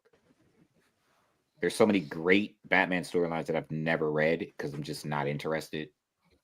Nothing about the character really interests me. There's some good stories that I have read, but I mean, I've never read Hush. I've never read The Long Halloween. I've read The Killing Joke. I'm just not interested. It just doesn't do anything for me. You know what I mean? But I did enjoy Absolute Batman. I thought it was the best Absolute title for a while. Now I don't think so, and only because. Although the last issue of Absolute Batman was really good, as the dust begins to settle on who this character is, he's turning into more of the same Batman for me. Then, he started off really different and unique, and now it's just like, oh, this is Batman again. You know what I mean? Absolute Wonder Woman is just totally new and unique and refreshing to me, and Absolute Superman is just like, yo. Yeah, wow. I agree with you on that. Wow. And Ish, you and I had the discussion about Absolute Superman. After like the first 3 issues, I was not in it, and I just kept reading. And what did I admit the other day? Yep. I said out of the series that we have so far, Absolute Superman is the best series. Are they just gritty? Is just the gritty version of what makes them absolute? What makes each, for those people who don't read, because I don't know who those people are, but for those people who don't read comic books, what is the mystique of the absolute series? What's the difference? You mean as far as the characters, or so the premise is? What's the premise? Dark Side, or Dark Seed, as some people like to call him, but Dark Side. We discover is an essential being to the universe, period. And that we find out in All In that he has to lose, and not only lose, but lose, recover, recreate himself, win, lose. He has to continue to go through this cycle throughout eternity because it's just necessary for the existence of the universe. He decides that he doesn't want to continue to do that anymore. So he destroys an entire universe and recreates it the way he wants it to be. And this is the absolute universe. Oh, you mean like the Maker? Oh, I'm sorry. Very similar. Except Darkseid is a god and the Maker is smart as a god. I know. Right. So, yes. So what we get is, when we say what's different, well, Wonder Woman was the product of a god and a human, and her people were, as a punishment, they destroyed her entire race, and then as a baby sent her to hell, where she's raised by Cersei. She was raised by Cersei in hell, and she's very much demonic and is like the princess of hell, and she rides the dead horse called Pegasus. And she has the biggest sword in the history of big swords. It's like a Final Fantasy cloud buster. Sword. Yeah. It's like a Final Fantasy sword. And she rides this dead winged bone horse, which is Pegasus, which is her steed. And she has her arm is it robotic, or is it? We just know at some point it was ripped off completely, so her arm is fake. Okay, all right. So yeah, she can also turn into Medusa, which is like, Wonder Woman is like crazy dope. Interesting. Like so she's everything. She's nothing like the Wonder Woman that we know. No. Okay. No. All right. Superman has this solar energy cape, which like talks to him and does stuff. Like the Superman is really brilliant. It's similar to like an Iron Man-ish suit, yeah. like an And like interface, but he doesn't like need Dr. it because he still has the powers that he has as Superman. And you know? and the moral fiber that has always been there with Superman that is not there. Nah. He's like so it's almost like the Red Sun, like the Red Sun Superman, or He ain't just killing you, but what he no. does to you, you want to be dead. Like you ain't walking away ever. You're paralyzed. It's a very he's like, yo. politically charged book, which Yes, it you're sees environmentally politically charged. Your John Cena like peacemaker. Peacemaker. Like you have a whole group of peacekeepers, peacemakers, basically, going around across the world, like creating order in third world countries and like different areas. And Superman is basically against them and what they're doing. It's interesting, but Lois Lane is like Black the Widow. entire story with the origins of what happened to Krypton, and you see his parents as like working class folks trying to go against the scientific community and the higher ups to say the planet's going to blow up, and how they all basically got to Earth. It's very interesting. So what's the deal with Batman then? What did they change about him? Blue collar guy. So all of his rogues gallery are actually his friends, are actually Bruce Wayne's friends, right? Like seriously, Which like is cool. Two-Face, the Riddler, Penguin. like they all hang out and play cards together. He knows that some of them are criminals. You know what I mean? They just kind of grew up together, right? They all just grew up together and are like cool with each other. You know what I mean? So he kind of like, they're not like criminals on the level where like they're killing people and like world powers or anything, or, controlling Gotham. They're just like low-level criminals. Not all of them, some of them. Penguin is his friend. Riddler is his friend. Killer Croc is his friend. Like they all hang out and play cards together. Like they're friends, right? But Bruce Wayne and Jarvis, is it Jarvis, right? Jarvis is like Nick Fury. Like Alfred. Alfred, whatever his name is. Alfred Pennyworth, bro. Alfred is like Nick Fury, but on like steroids. Like he's like he's that dude. Like he's like one of the top secret agents in the world. You know what I mean? Like assassin type agent. And he's old. He's still old as hell. You know what I mean? But he's built, ripped, and all of that. And he's so good that he finds out, like he figures out Bruce Wayne is Batman. He studies this dude. He's like watching him and studying him, and he's really good at what he does. And so that, yeah, you have a Joker. All we know of Joker right now is that he's had the same training as Batman as far as combat skills. That's all we know, is that he's rich and that he went around the world getting all of this top-notch training and then killing the people who trained him. Well, he's also pulling the strings behind. I mean, he was in charge of Black Mask, and now he's going to be sending Bane after Batman, issue 9, after the freeze stuff. So we're getting a Joker that can fight. And if you read the last issue of Absolute Batman, he's big. He's like not little. Yeah.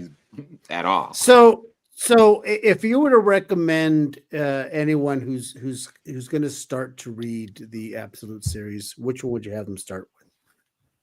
This. Whatever that guy's holding, because I'm too fucking far. I don't know if I would have you start for that. I don't know if I'd have you start with that. Right. I think that is the best book I've read this year, period. It's the best book. What was that? I didn't see. It was the size of a Martian penny. Manhunter. Absolute. Oh, the Martian Manhunter. It's phenomenal. It's unbelievable. Dennis Camp, what he does with this book is just it's genre defining, groundbreaking stuff. Period. What's his story? In this series? Can't. It's not out until Wednesday. Oh. It's not out until Wednesday. Oh, okay. All right. Okay. It's we it's can't. different. Well, Though.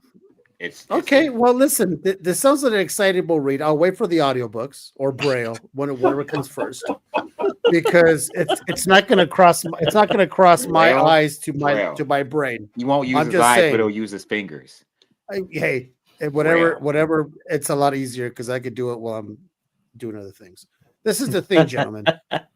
is that these are the times now that makes me wish I could read, right? Makes me wish I want to read, because these stories really sound great, right?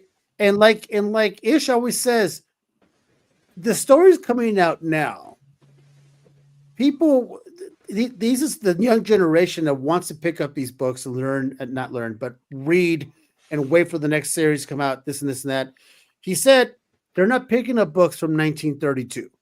They're not picking up books from 1964 and going, oh my gosh, this is such a good series. Let's be honest. This is the 1960s, 50s, and 70s, right? Well, they weren't as gritty as they have now.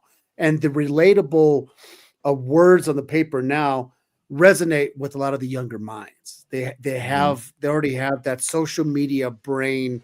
They have the TV brain already. So I can see where this makes the money.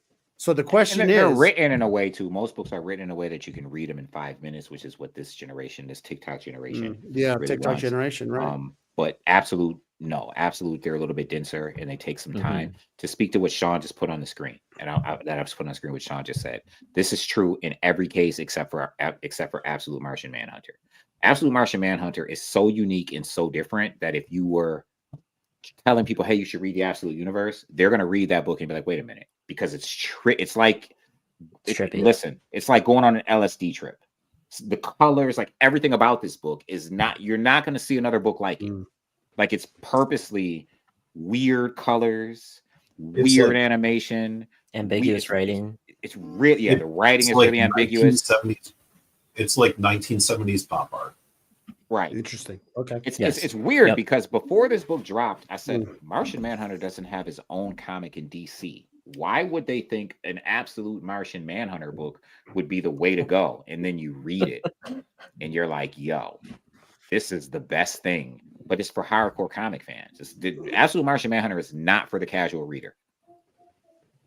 There's an absolutely excellent and amazing thing that they pull off at the end of the book that the casual reader is just gonna, because they have to know Martian Manhunter and not even the history, but they have to understand that what they did at the end of the book is major, and in order to do that, you just have to kind of understand Martian Manhunter on some level. So let me ask you. So the guy comes up to you guys, all three of you, because I don't count J-Rob. The guys come up to you, all three of you guys, and says, "Hey, I have the option to read Absolute or the Ultimate. Which one do I read first?" Absolute, in my opinion.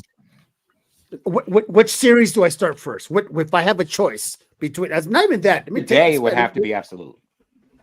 Okay, because if someone's to say, "Hey, you only have one series to read all year," which one is it? Absolute Batman, in my opinion. One series to read all year? Yeah, someone says you could only read the Ultimates all year. That's the only thing you can read over and over and over again, or the Absolute series. Which one do you give them? It's tough. I'd say Absolute Superman or the Ultimates from the Ultimate Universe. No, but if you only had one. It's tough. Probably the Ultimates. Okay, what about you, Sam? Absolute Batman, hands down. There's no barrier to entry. Everyone knows the tale of Batman, so to see it reimagined in a different way, it still resonates. And Bruce is more blue collar, so I think it hits and relates with the reader a lot more than. You agree, Ian, as well? So I'm not going to be able to walk into the shop on Tuesday when I say this, but Absolute Superman. I think Ish will give you a pass, right? I'm gonna open up the door and he's gonna say leave. It's funny just because Ian one day said like Absolute Superman was the worst book he's ever read when one of the issues came out. Weird. So it's great. I love it. How about you, J-Rob? The same? I have not read any of the Absolute titles. I have them. I've only read a couple of the Ultimate titles, so I'm going to have to go with Ultimates, but that doesn't mean it's correct. Okay. Well, the only reason why I say Ultimates because Absolute Batman, again, and Superman, these are good choices. Even Absolute Wonder Woman is really great. And it's all three of them. Sean said it, Sam said it, all three of those absolute titles, and even Flash, right? There's no barrier to entry. You don't need to know anything about the characters, the mainstream characters at all. It's a fresh, brand new take.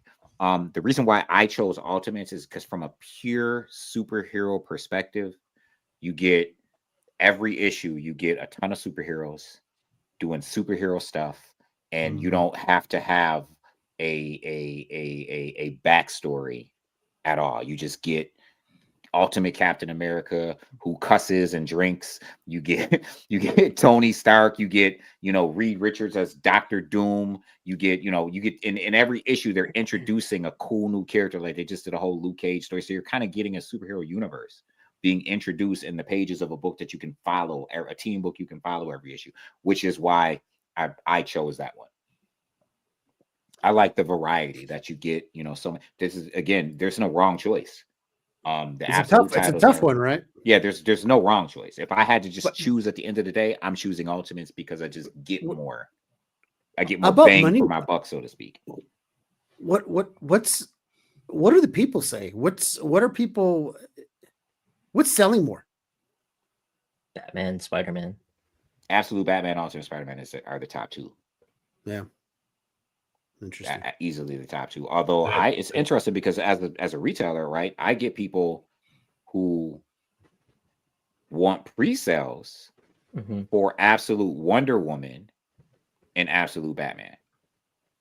And everything. Listen, I pre-sold every issue of Ultimate Spider-Man. Every single issue of Ultimate Spider-Man. So it's hard because I pre-sold every issue of Ultimate Spider-Man, every issue of Ultimate Batman, every issue of Ultimate Wonder Woman. I can't say the same for Ultimate Superman or some of the other Ultimate books. I pre-sell all the Ultimate books. All of them pre-sell. When I say pre-sell, that means I'm getting people ordering, large ratios in advance of every issue.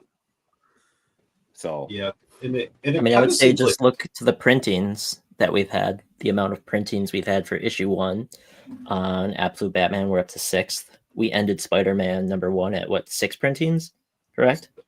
I think so. 6th printings, and then a Whatnot exclusive mystery foil pack variant. So that could be a 7. Yeah, if you want to count that.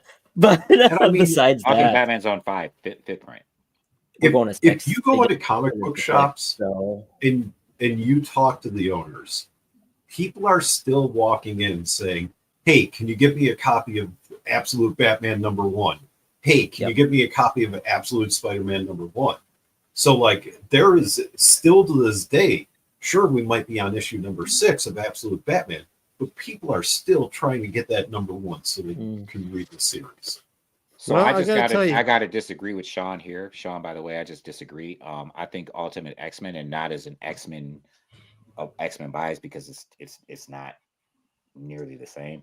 I think the Ultimate X-Men is the most thought out, compelling, and well put together story of the entire Ultimate universe, actually. Well, listen, I got to tell you guys, you didn't convince me. I'm still not going to read. That being said, Itch. Listen, I gotta drop out because I told my wife I'm gonna go get some milk, and I've been gone for an hour and a half, and she's probably thinking. She thought I was that guy who went for a carton of smokes and never came back home. You know what I'm saying? But Ish, I love you, my man. Love you, bro. Appreciate you stopping in. As a matter of fact, I was gonna hit you up. I was gonna have you on the show on this coming Tuesday. So does that change because I put you on the bottom? I'm asking you to come on the show. I'll be on Tuesday for sure. Okay, all right. Damn, give his brother some love. He's like, he's sarcastic. All right, I feel my wife's eyes burning through my fucking skull and through these walls. I gotta go. I think I'm in trouble. Hold on, before you go though, let the people know where they can find you. Let the people know. All right, listen, the Comic Menu Podcast, me and Dell, the culinary comics, 9:15 every Tuesday night, 9:15 Eastern, Tuesday night God damn, you're throwing me off with your wackiness there.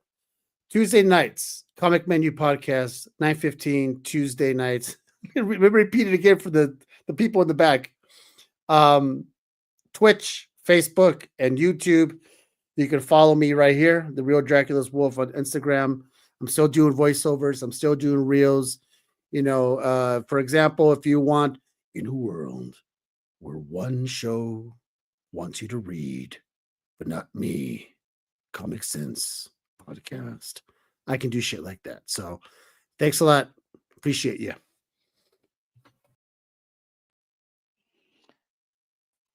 So the homie Caesar bounces. Yeah, it's awesome, man. Caesar's awesome. Caesar is really awesome.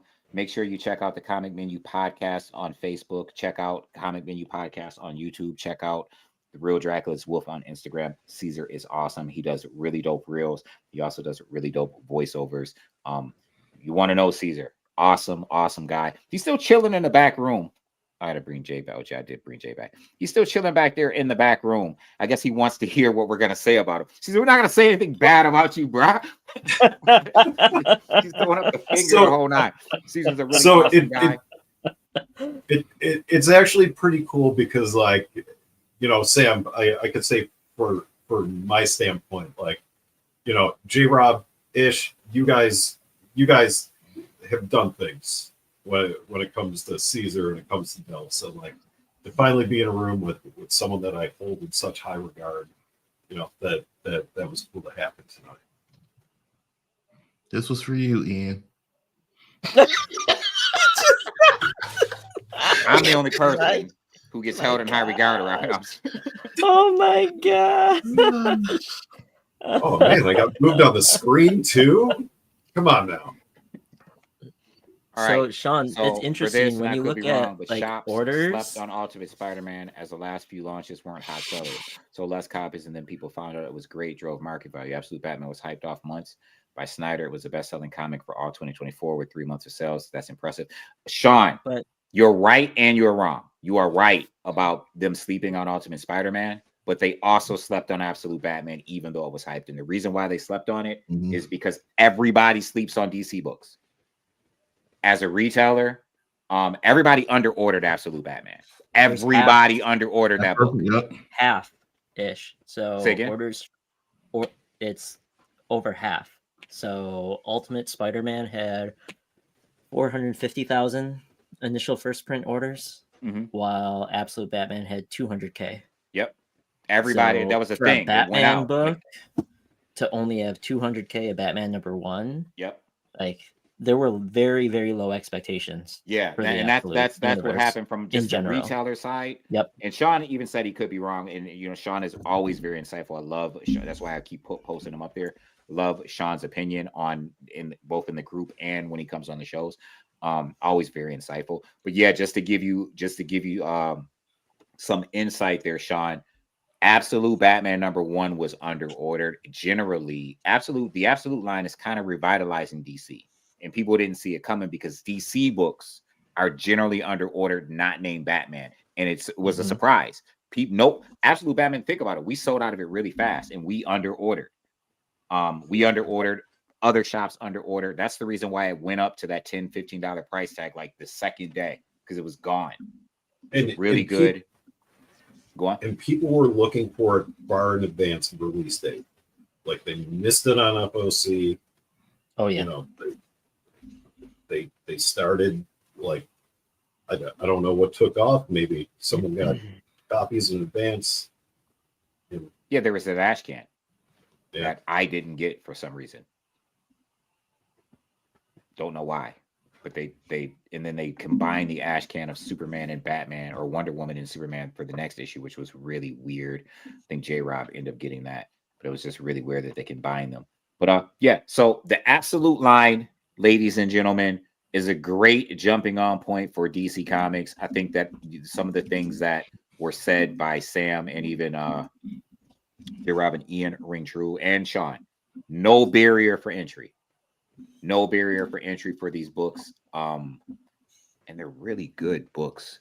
Really, really good books. A really good way of introducing, with the exception of Wonder Woman. I don't think anything tops the current Wonder Woman run by Tom King over in DC. But Absolute Wonder Woman is really good. Absolute Batman, really, really different. Initially, really different. And it's like Sean said, Batman is gritty, Superman is hope, Wonder Woman is strength.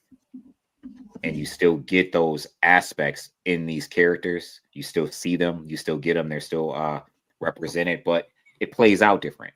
Superman is hope, but man, you better hope you don't cross him. Wonder Woman is strength, but man, listen, she turns into Medusa. So anyway, does anybody else have anything to offer on this absolute stuff versus ultimate stuff? What are you picking, Sam? And I know you already said you're picking Absolute Batman overall, but like, What, are for you spec picking? or for reading? Spec wise.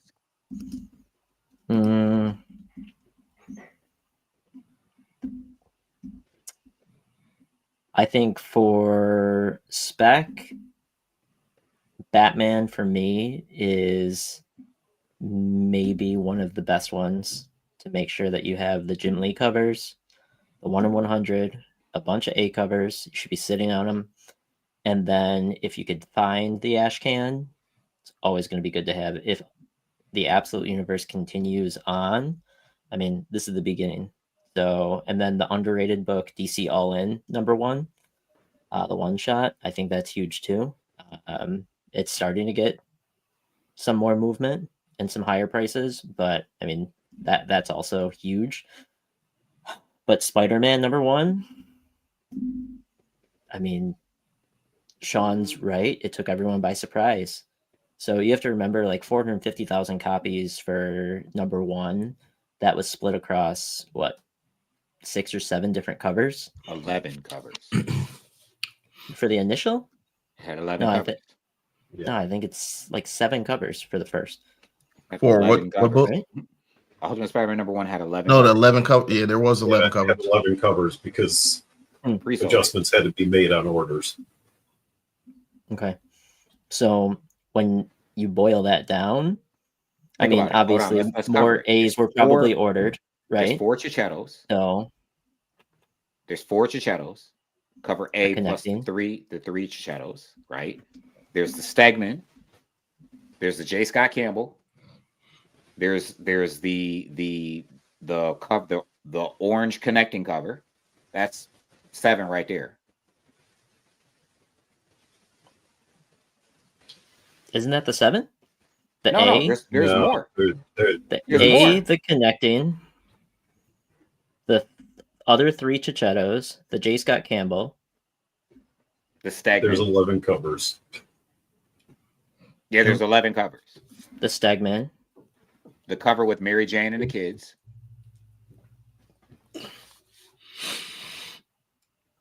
That isn't that the Stegman? Hold on, I'll tell you the covers right now. It's very Yeah, because it's the A, the connecting cover. The Klein one was incentive. Sam, Marquez there's 11 covers. My 1 in 10 Marquez was an pre-sale. incentive.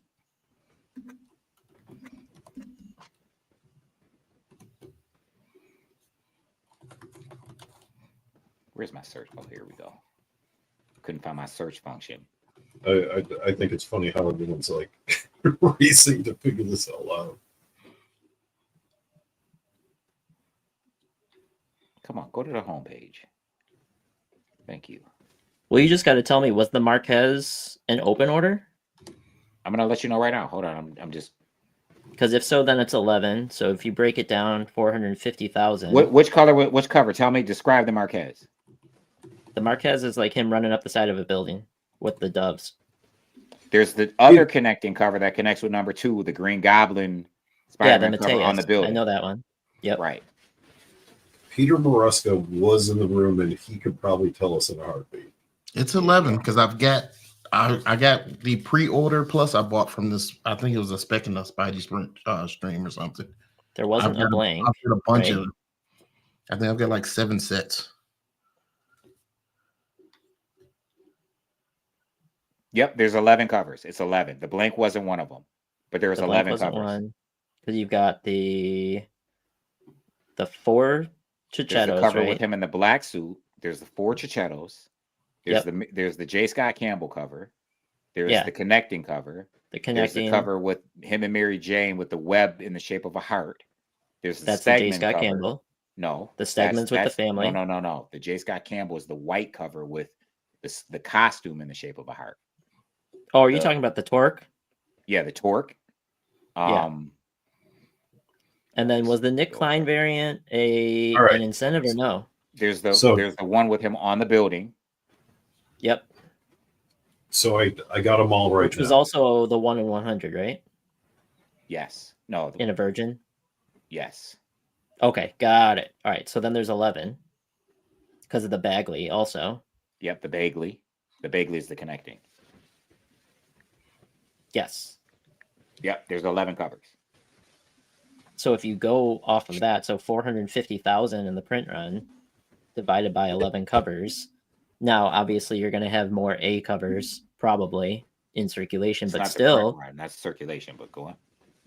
No, I understand that, but like you're looking at maybe 40,000, 41,000 per book if you equally distributed that. So really, there's probably only like give or take 60 to 70,000 A's out there. Right. Well, obviously that's fair speculation. I would say that because you couldn't pre-order. I would say that there's a little bit more A's, but it all depends, right? Some people order cool covers and they think that cool covers are better. Well, there's probably a ton of J. Scott Campbells out there. Right, a bunch of J. Scott Campbells. Obviously the ones we know the ones that are the ones that are harder to get because the market tells us the Chichettos. Well, yeah, the Chichettos. All 4 Chichettos, right? Which is surprising to me, actually. If I was going to go back and like look at, all right, if I'm a shop, which ones would I order? It would be all the different costumes. Right. It's tough. It's tough though. You know what I mean? But it's tough. So Ultimate Spider-Man, Ultimate Spider-Man suffered from the same fate Absolute suffered from. Nobody was speccing on the Ultimate Universe. So if I'm going to talk about spec, which I'm going to talk about spec because, it's been every time we do one of these shows, I talk about spec. So I'm going to talk about spec. From the Absolute line, what I think is spec worthy is All In, first and foremost. I don't think any of the number ones are necessary as long as you have All In, but I do think the key appearances, like the first appearance of Joker, is going to be a big deal. The first appearance of Lex Luthor is going to be a big deal. The first appearance of Brainiac. The reason why I'm not saying you shouldn't have the number ones, I think having that All In special with the first appearances, with the exception of Absolute Flash number 1, or an Absolute Martian Manhunter, where that's going to be their first appearance. I think having the All-In special number 1s, that's going to be the big one for me. And the reason why I even think it's spec worthy is because of a 5-year plan. If it wasn't a 5-year plan, then to me it's just a DC reboot, and DC just messes it up because they always do. But I think because there's a 5-year plan, there's some legs there. With the Ultimates, to be honest, and I'm going to keep it real with you, I like all of the Ultimate books. I like Ultimate Spider-Man. I like them all. Do I think that they're spec worthy? I think that they're only spec worthy in as much as does the line have longevity and which characters are going to make it into the mainstream. That's what I'm specking on. Which characters from the Ultimate Universe are going to make it into the mainstream universe? Because I know it's going away. I know Jonathan Hickman has a 2-year plan, and after that, he's done. He doesn't do anything longer than 2 years. It's done unless he gets someone to take over and carry the torch for him like he did with House of X. It's over. So then I'm looking at which characters in the Ultimate Universe line are viable characters to make it into mainstream. I think it's Richard Parker personally in that black suit, because we now know there's 2 Spider-Mans in the Ultimate Spider-Man universe. There are 2 Spider-Men, Peter and Richard, his son. They're a team now, and I think it is going to be Richard Parker who's the most viable as of yet that we've seen to make it. He's the only new character, right? Like out of the entire Ultimate Universe, he is the new, unique, and original character, and I think that is the one that's going to make it into mainstream. I think that is the spec from the Ultimate Universe. That's my thoughts, though. Absolute is All In. And it's because my concern is DC's continuity, they are always rebooting. So is this All In Absolute really just a glorified reboot?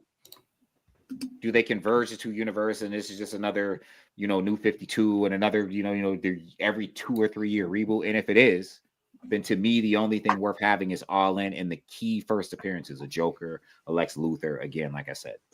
I don't think it matters though. Look at New 52 Batman #1, still a $40 book. Yeah, but look at the rest of the New 52. And $40 is,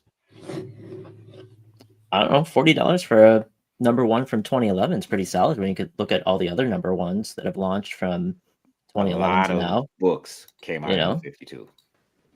True, but like $40 is solid for a Batman. That's a #1. Rebirth doesn't hold up like that. Rebirth is a dollar bin book. But I mean, think of it this way: like Ultimate Spider-Man, it's sitting behind me. It sits on that shelf all the time. I got Fantastic Four 49 behind me, like big books. That one sits on the shelf. That's raw. That's $100 book right now. Yeah, I can't see that it's for me becoming nothing. No, I never see it becoming nothing.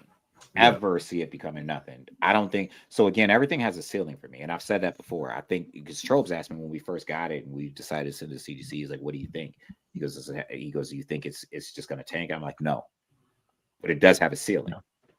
It's not going to tank, but it does have a ceiling. It's never going to be $1,000 book. There's no reason for it to be $1,000 book. And the reason why I say that is because there's no reason. I mean, and maybe it will in 10, 15, 20 years, similar to the first Ultimate Spider-Man book. Do I think that book has a ceiling? Yes. Do I think that there's still room for growth for the first Ultimate Spidey book? For sure. And I think that it depends on what happens with his kids, right? You mean the first Ultimate Spidey book? I'm not talking about #1. I'm talking about the first series of Ultimate Spider-Man. Oh no, I'm talking about the one behind Ian. Like, if his kids end up being something big, I just said Richard Parker to me matters. I think he's going to make it into. I don't think the girl will, but I think Richards will. Huge one day. Yeah. Oh yeah, for sure. For sure. Huge. For sure. And again, that's why I said the spec to me is on Richard Parker, but not just. So for me though, at the end of the day, when characters become heroes, those appearances are better than just the first appearance of the character. Eddie Brock becoming Venom is a bigger book than Eddie Brock. Cletus Cassidy becoming Carnage is a bigger book than Cletus Cassidy. You understand what I'm saying? Like, so for me, I think you should have Ultimate Spider-Man #1, but I think the spec is, I can't remember which issue it is offhand right now. Richard Parker becoming whatever that is. Is it 8? Is it 13? No, it's not 8. I think it's 13. Where he becomes, it's 13. Where he gets the black suit. Ultimate Spider-Man 13. That's the one. Where he I gotta drop off, but the last thing I'm gonna leave you with is there is an ash can that only debuted at Comics Pro, and I only see one on eBay, but it's Absolute Universe Preview from Comics Pro 2025. And I don't know if it's rare. It didn't get sent out to retailers either yet, or it's not going to. But it has Absolute Green Lantern, Flash, and Martian Manhunter all in that ash can. And it's the same as like the other ash cans that we saw with Superman, Wonder Woman, and Batman, where it's a little like black and white ash can right there. So just another thing to keep your eyes open for. J-Rod, what are you specking on? I'm always specking on me. Oh, well, hold on. Before we go that, we're gonna say goodbye to ComicSam. We're gonna get ready to close it down to. We're gonna get ready to close it down anyway. We've been on for a while and I'm hungry. So, ComicSam, tell the people where they can find you and what you do. You can find me on Instagram at ComicSam Collects. You could also find me on Whatnot at comicsam. I'm always just posting some of the stuff that I find and running, a ton of books for auction. So give me a follow, bookmark some shows, and then I'm always hanging out either on stream here with Comic Sense or on Tuesdays with them for their live stream. So thanks, everyone. Have a great night. Appreciate you, bruh. And that was Comic Sam. Again, Comic Sam gave y'all all of his credentials. Make sure you check him out. Really awesome dude. Awesome dude. Hope you see him in the community via social media. Really, really, really, really dope dude. We're gonna get ready to get up out of here. I just want to get Ian Michaels spec. I want to get J Rob spec on this absolute ultimate stuff. Like, drop some spec, y'all. What y'all looking at? What do you like? Gonna go with J Rob. All of it. No, like I said, I haven't read any of the absolute titles yet. So I'm really just reading back issues of different books currently. So I don't have anything that's really new to spec. You see anything in the Ultimate Universe that you liked? I know you were really avid, and it's funny. It's interesting that you haven't read Absolute because you were like carrying the torch for Absolute, like really, really carrying. I just the haven't torch read it for yet. Absolute. I've got them. I just haven't read them yet. I've been reading some other, like I said, just back issues of different things. Like there's something, an image book that I'm thinking about going and try to collect. I read the first issue, and I think that it's something that would make a good property to be moved to another form of medium. You're gonna tell us what it is? Offline. I can't put it out to the world yet. I'll let you know. What we do here, we give people spec. I can't give this one to them yet. Come on, Jay. In the give the people the spec, man. Yeah, give the. Just gonna keep people in the dark. Like here's my spec. I speculate that if everyone that's out there who watches this, no matter what time you watch it, what date you watch it, if you tune in to Comic Sense Tuesdays, 6:30 Eastern Standard Time, that you are going to find the greatest deals on comic books anywhere. Now the question is, are you going to tune in Tuesday at 6:30? Really? I'm a busy man. What do you like, be it from Ultimate or Absolute, that you feel is worthy to speculate on, to invest in? But was that for me? Yeah. So whenever I start off with Ian, I'm referring to you. I obviously go get yourself that Ultimate Invasion second printing. That I think is that's awesome. That is the book to have. All In Special #1. Those are the two you got to get. I mean, even if you get Ultimate Invasion first print, that's where you got to be at. I mean, if not, Ultimate Spider-Man 1. And I'm going to reiterate All In. I do like that Ultimate Invasion. I think that's excellent. I'm going to reiterate All In. I'm going to reiterate the first appearance of the Maker, which, everybody should have. Go track that down in those early Fantastic Four Ultimate runs from early 2000s that you can get for under $10. Go get the first appearance of the Maker, that All-In special first and second print, because we like subsequent prints. Ultimate Spider-Man #1, I think, is good spec, but it's like, okay, well, it's an $80 book, so can you really spec on it? Have Ultimate Spider-Man #13, because I really like Richard Parker.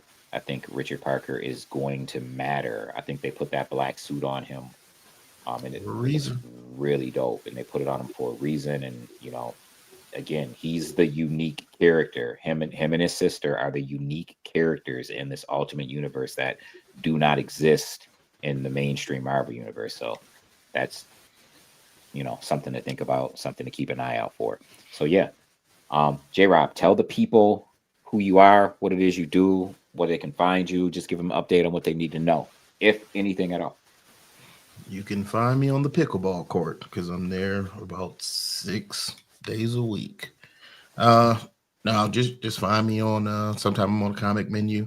Sometimes I'm here with you all. Besides that, I'm everywhere but nowhere at once.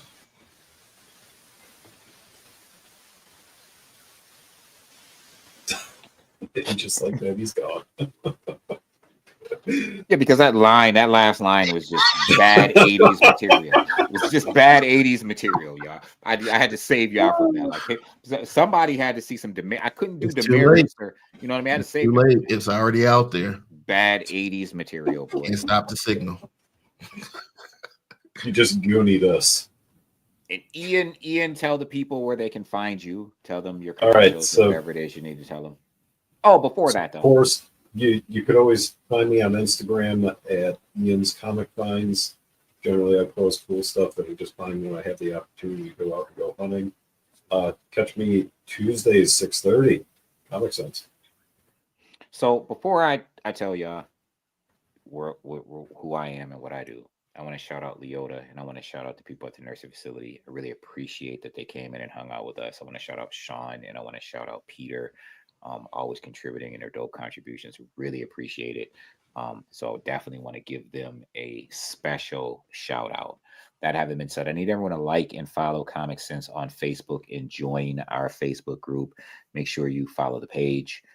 Check us out on YouTube, subscribe to the channel, give us a thumbs up, give us a thumbs down, click on the video for like 3 seconds. Just don't do nothing. Ooh, that's a bunch of double negatives and all kind of stuff. Oh yeah, by the way, follow us on Instagram. I am Issue X, Robin Hood, the Unfair Market, Comic Sense. Y'all know the deal. You can find me on Comic Sense, which I just did the banner at the bottom. You can also find me on Instagram at ishue.x on Instagram. Go ahead, give me a follow there. Really appreciate y'all. Thank y'all for tuning in. The show is kind of disjointed because it's the way we want it to be. We don't want to follow a format. Seriously, when I brought Caesar in, we had comiXSam in. We don't really want to follow a format. We like to put a title up and say this is what we're going to talk about, and we just go where we go. And we get where we're getting. So shout out to y'all. Thank you so much for tuning in. It's been a long time coming, right? We haven't done an episode of Comic Sense in a long time. You're going to see us Tuesday on our live stream, and then at 9:15 p.m. Eastern Standard Time. You can check us out on the Comic Menu Podcast. Once again, he said Kaiser. So that was not Kaiser Sose, Peter. That was more like Kaiser No Say. Like, no. Peter knows. Yo no say. Thank you. We up out of here. Pieces. See you.